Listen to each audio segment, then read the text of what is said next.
Hi, in today's video I'm going to show you how to open up, disconnect, and remove a NuTone IMA303 master station.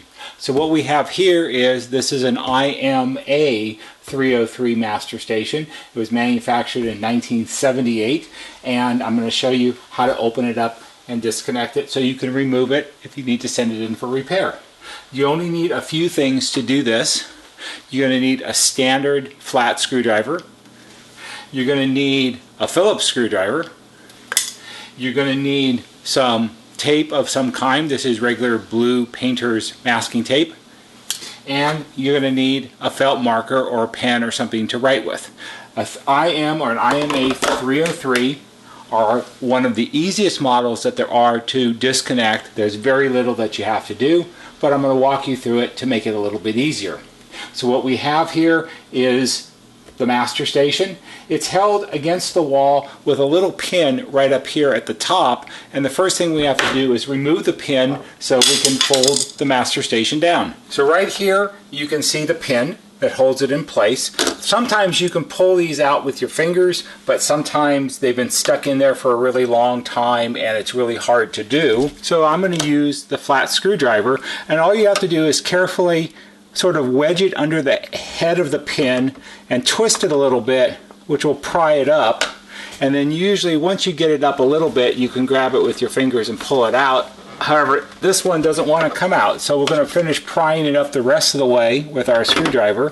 Once you pull the pin out, this top of the set will be loose and it wants to fold down off the wall. So sort of hold against the front of it. You don't want it to flop open unexpectedly because it could fall off the hinges and fall on the floor. Once you've taken the pin out, put it someplace safe because you're going to need it later on when you close the set back up. And this is probably one of the most lost items that I can think of that NuTone has ever made. These little pins, they're not available any longer and they're really hard to find, so don't lose it. A good safe place to put it is you can put it back in the hole in the bracket right here where it came out of, because then it's safe. If you've got little ones running around the house, put a little piece of tape over the top of it to hold it in place so they don't bake off with it. So once you have the pin out, you can fold the master station down from the wall.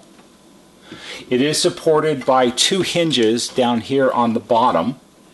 And while we have it opened up here, I'm going to put our pin back in the little slot there.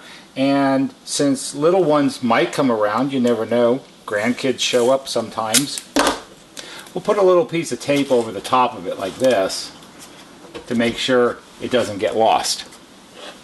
Now, sometimes when you fold the set down, there will be a support strap that's attached to the back of the master station on one of the screws, and it'll go up and there'll be a metal hook on the other end, and it'll be hooked to a hole in the rough end right here.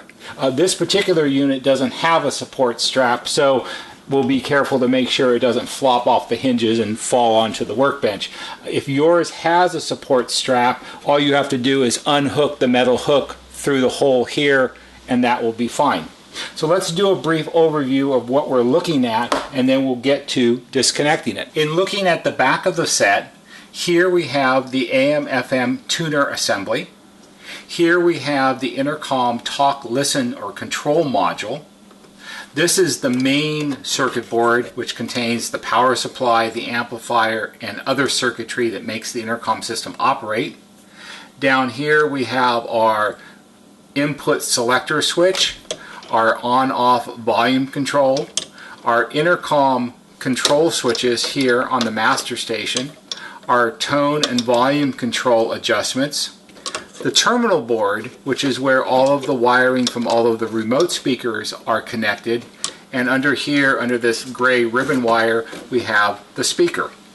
So the first thing we're going to do is we're going to disconnect the antenna cable from the wall housing. From the AM/FM tuner module, you'll see this large diameter, sort of stiff gray cable, and this is the antenna cable, and in fact this actually still has the original label on it that says that it's the AM/FM antenna cable. We need to disconnect this, and this goes up. It does not come off the tuner board. It unplugs from pins up here on the wall housing, and this is very simple to do. All we have to do is unplug the sockets from the pins that are part of the antenna connector. You can see here in this close-up, here's the end of the antenna cable, and then there are these two round connectors on the ends of the cable, and all you have to do is unplug these from the pins that they're slid over.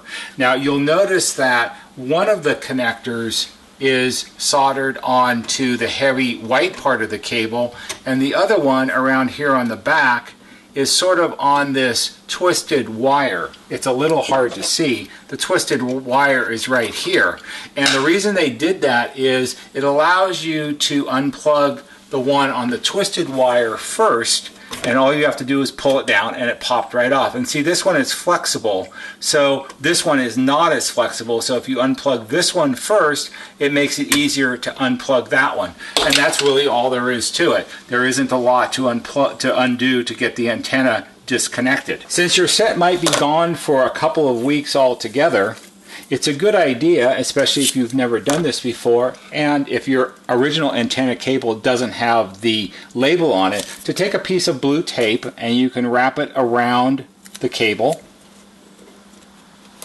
and you can write on it what it's for. So what I'm going to do is I'm going to write antenna cable, and that way when you get the set back, you'll have you can remember where it went. Now the other thing you can do also is, before you start disconnecting things, you can use your phone and you can take pictures of each of the parts that you're disconnecting, or a general picture of the back of the installation, so you can see how things were done originally, and that will make it easier for you to reinstall when you get it back. The next thing we're going to disconnect are the wires that come from the low voltage transformer that powers the system. Now on designs like the IM and IMA303, the transformer that powers the master station is not located in the wall housing behind the unit. The way these systems were designed, the transformer is mounted remotely somewhere in your house.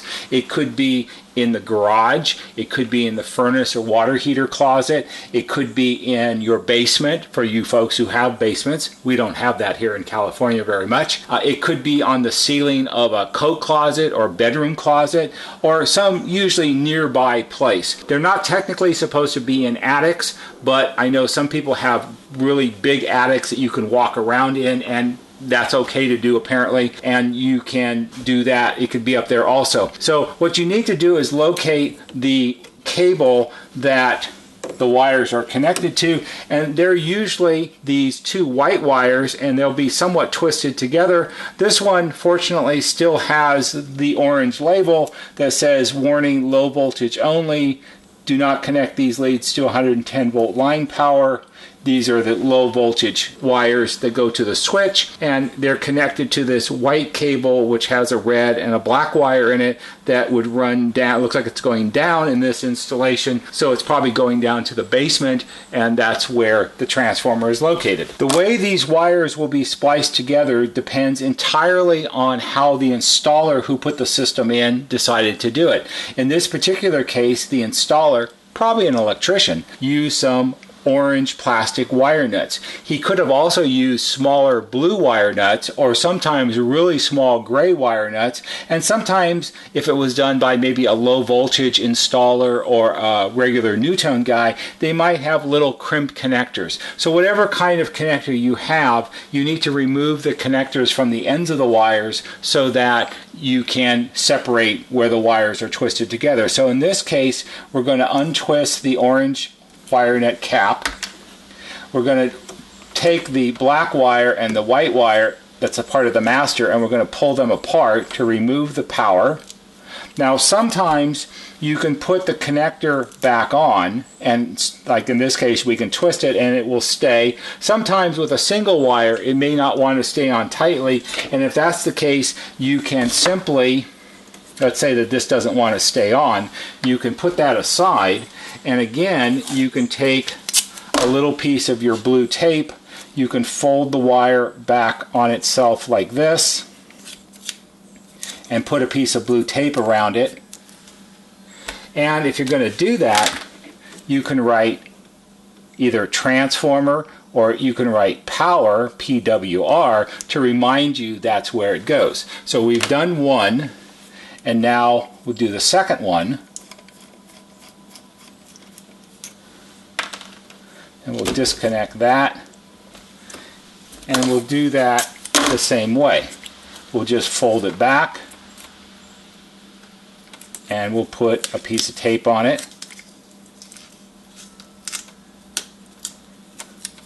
And as good practice would have it, we'll mark this one as power also, because that way, in case the first piece of tape falls off, we'll still remember what it is because it's on the second one. One of the things that people commonly ask me is, do I need to shut the circuit breaker off when I do something like this? And the answer is usually no.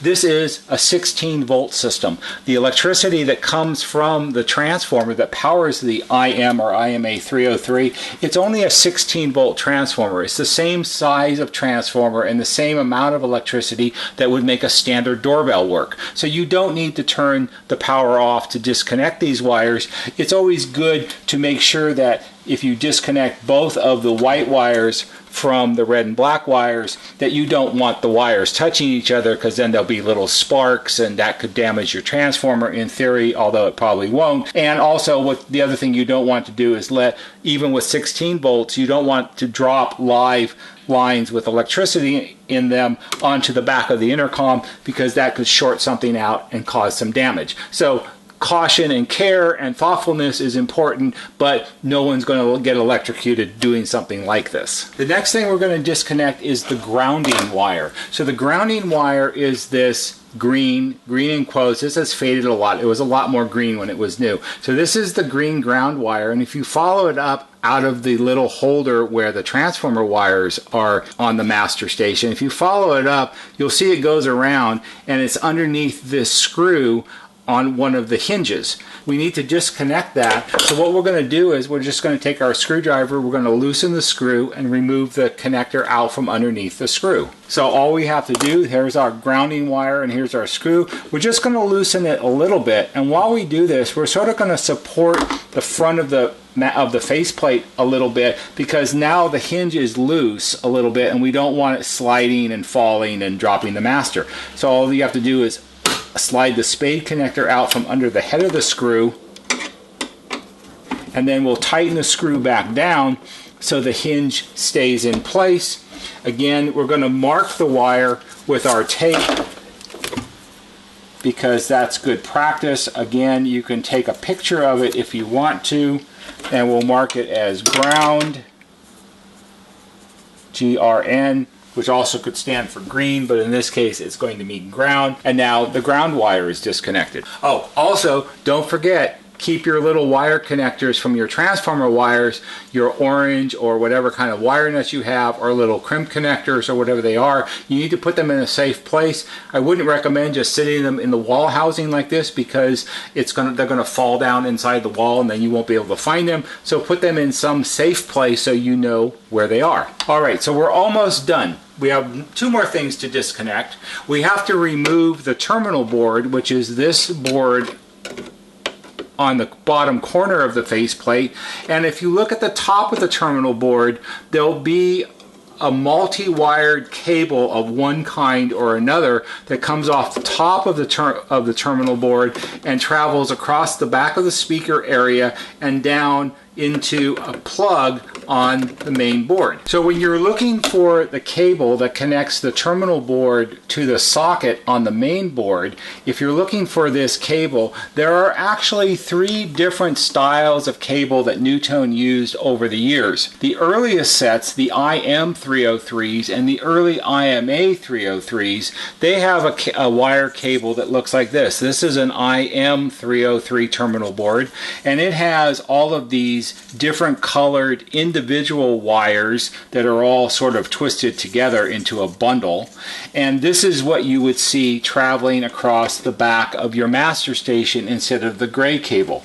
The gray cable is the late 70s and early 80s cable, and then in the early 80s through the time when this was discontinued in 1983, a lot of the cables are sort of a white color with a few individual colored stripes on it. So regardless of which style of cable you have, disconnecting it is exactly the same, and it's also the only cable that comes from the top of the terminal board here and travels to the right and plugs into the main board at this end. So regardless of what yours looks like, the task of disconnecting it is exactly the same. So what you're looking at here is the blue socket. Here's your gray cable that comes from the terminal board, and on the end of the gray cable is this little circuit board card, the tan part, and you can see it's plugged into this blue socket, which is a little hard to see because this device is kind of in the way, but you can see it on this side here, and you can see some of it on this side here, and it goes all the way across the back of, this is an audio transformer. So it goes all the way across. And the little tan circuit board card, this part right here, is plugged into the blue socket. So what you need to do to remove it is you need to grab the circuit board card on either end with your fingers like this, and you need to wiggle it side to side and pull up on it, and it will unplug from the blue socket. Now I made that look easy, and sometimes because this particular set was made in 1978, so it's around 40 years old, and it's the very first time that it's ever been uninstalled, and it may be a little bit difficult to get this out because it's been stuck in the blue socket for 40 years. So you need to do it carefully, and the other thing you don't want to do is you don't want to rock the board. When I pulled it out, I rocked it left and right, left and right. What you don't want to do is wiggle it back and forth and back and forth, because that puts stress on the blue socket, the blue plastic, and what happens to the blue socket over 40 years is the plastic tends to get brittle, and if you pry or stress it too much, you can break the blue socket, and then it'll have to be replaced. The only source for replacement blue sockets is to rob one off another main board. It's not a part that's available anymore, so there is not an endless supply of them. So you have to do this part a little bit carefully. So again, grab the tan circuit board card at either end with your fingers, wiggle it right and left and right and left, back and forth, and pull up as you rock it, and it will simply slide out. That's really all there is to it. So now that it's unplugged, we're just going to leave it lay there for right now, and we're going to take care of what's at the other end. Here at the other end of our gray cable, here's our gray cable, we have this rectangular circuit board here. This is the terminal board, and the terminal board is held onto the back of the faceplate with 4 screws. So let's move the gray cable out of the way a little bit so you can see better.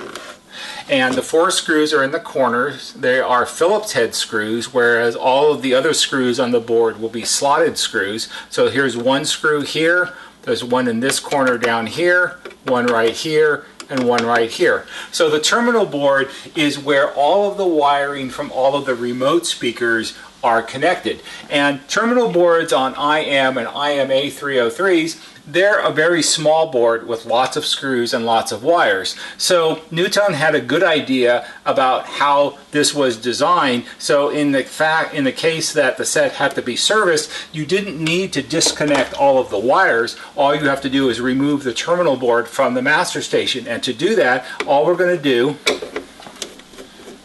is remove the 4 screws. A handy tip right here is the magnet on the speaker, and when you take the little screws out, you can simply put them on the magnet and they'll stay there. This is how NuTone guys do it, because it's easy and they're not going to go anywhere. So you can just put it on the magnet. So we're going to take each of the 4 screws out. These screws are smaller than all of the other Phillips screws on the back of the IM or IMA303, so you need to keep track of them because you're going to need them later on. Once you've taken the 4 screws out, you can simply lift the terminal board out of the faceplate. And we'll show you what to do with that in a second. And once you've lifted it out, a good thing to do is simply put the screws partway back into the standoffs where they were before, because that way they won't go missing.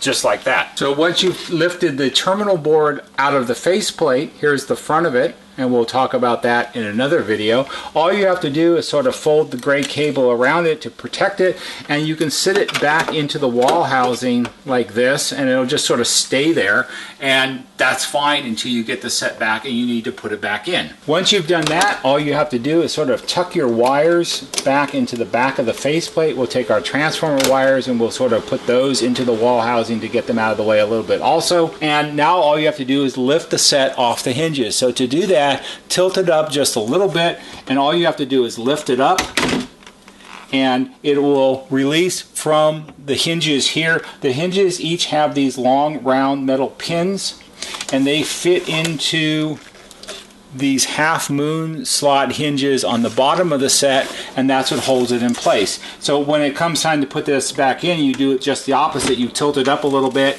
you get the hinges over the pins, and you tilt it down, and that's where it stays. So it's actually very easy. And that's really all there is to removing your NuTone IM or IMA303 master station if you need to remodel your kitchen, paint the wall, take some wallpaper off, or send it in for repair. I hope you found this interesting and helpful. If you did, please give it a big thumbs up on YouTube because that always helps. If you find our videos interesting and helpful, please subscribe to our YouTube channel. There'll be a banner right here that shows you how to subscribe. Go to our YouTube homepage, click on the wheel or on the bell in the banner, put in your email address, and every time we post a new video, you'll get an email notification telling you that we did that. That's all for today. See you on the next video.